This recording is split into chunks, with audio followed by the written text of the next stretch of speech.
Hola, bienvenidos to this Tarot Talk. I'm Auri Solares, and we are talking about the week of May the 31st through to June the 6th. It is the week of the full moon in Sagittario, and Sagittario is ruled by Jupiter, which is the planet of abundance, optimism, luck, joyfulness, jovialness, and going in excess. It is a very powerful benefic in the sky, and when Luna is in Sagittario, we have this overwhelming sense of optimism and adventure, of wanting to explore different philosophical ideas and expand on our knowledge of the world and languages and cultures, and to take in as much of life as possible. As a Sagittarius, I think I can say that we are sort of the clowns of the zodiac. We love to make people laugh, we love to play, and we love to have fun. So this should be a really lovely full moon, right? It's happening at 9 degrees when Luna makes that opposition to the Sun in Gemini, and being ruled by Jupiter in Cancer is extremely auspicious because, as I've mentioned many times before, Jupiter is exalted in Cancer. Jupiter is so powerful here. So this makes for this lunation to be particularly helpful in anything relating to wanting to travel or make plans that involve new horizons. Luna is making as well a trine to Saturn in Aries at 12 degrees. It's essentially happening at the same time as the full moon. So there is this level of structure that we are able to implement in a constructive way in whatever plans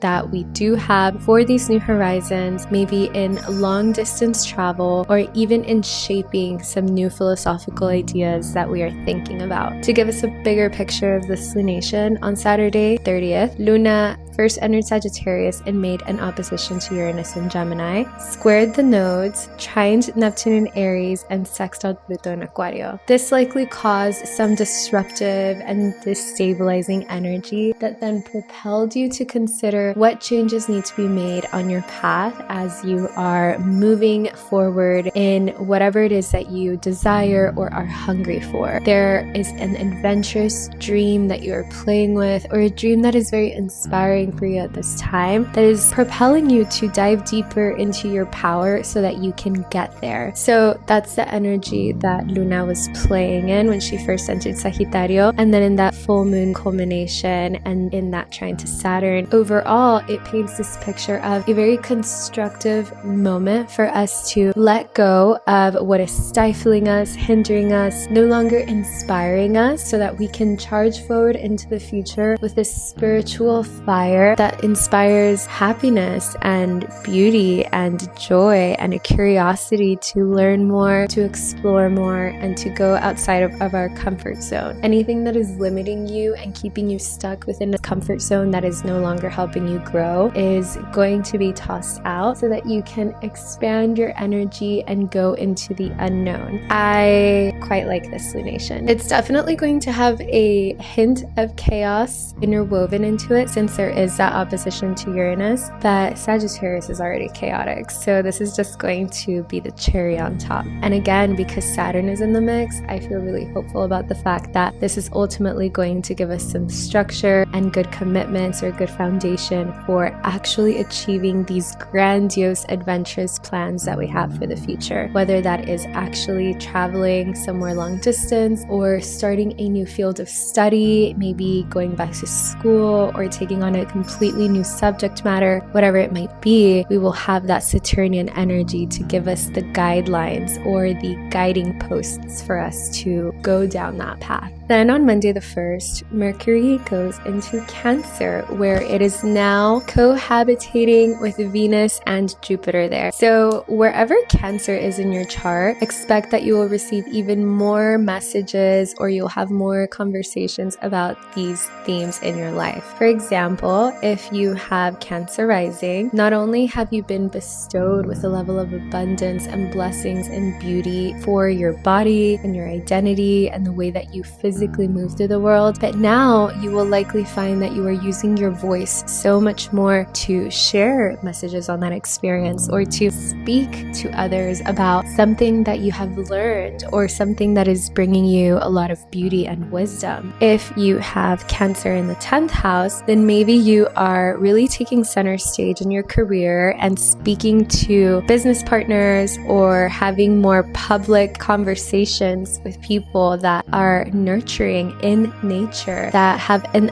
underlying message of healing and beauty that is not only grandiose in how it wants to nurture others, but it is extremely emotionally intelligent. And Mercury in Cancer, along with when Mercury is in Pisces and Scorpio, is always a transit that feels like intuitive messages coming through for us in our dreams. I would say that in Cancer, more so specifically, since Luna rules Cancer. So listen to your dreams, especially tune into your intuition. If you have struggled with knowing what your intuition is trying to share with you, or what your intuition even sounds like, then use this transit to really explore that. Maybe start a journal and write down just whatever comes to mind first thing in the morning, even if it's nonsense, and just see what comes through. And you can kind of make this a form of divination as well. Overall, conversations and ideas will center around more of these nurturing and gentle and healing themes. Don't get it twisted though, because Cancer is not just soft and sweet and sentimental. Cancer is represented by the crab,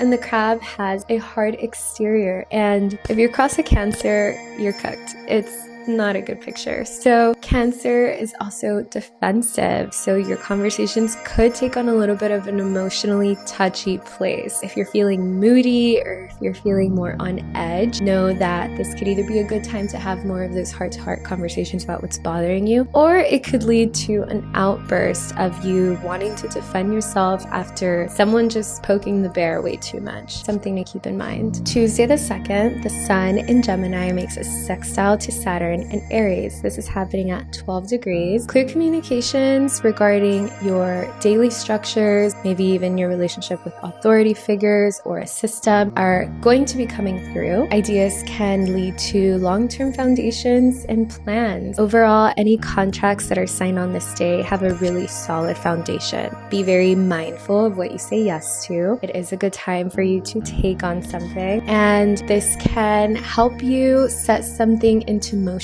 in a long-term capacity. Wednesday the 3rd, we have Mercury in Cancer trining the North Node in Pisces and making a square to Neptune in Aries. This is a beautiful influence for you to daydream, to be creative, to lean into your artistic faculties, do something that is intuitively moving you towards sharing something that comes from your soul. This can be painting. Maybe you are reading poetry or writing poetry. Maybe you are listening to music that feels very spiritually attuned. You might just be visualizing more. Whatever it might be, both of these influences tie in together. The square to Neptune in Aries gives just a touch of delusion. So this could be a day that might feel a bit hard for you to focus, or a little bit hard for you to get your message out clearly. You might be speaking in metaphors a lot, or in poetic terms. It might be a little bit harder for you to be in a more logistical, practical state of mind. You're going to feel very flowy, very dreamy. Conversations will likely feel very healing and nurturing, so lean into that. And again, just see if you can create something really beautiful with this influence. And that's the week. I really like this week. I think it's helpful. I think that it is definitely a tone shift from the week that we just had. And this lunation, I think, is going to help us really release anything that is no longer serving us along our path to a new horizon. I love that Mercury is now in Cancer, because it just makes for conversations around not only healing energy and nurturing energy, but also the feminine, women, children, and this beautiful, innocent energy that is essential to our reality. I'm going to draw a card to see what it is we most need to know for this week.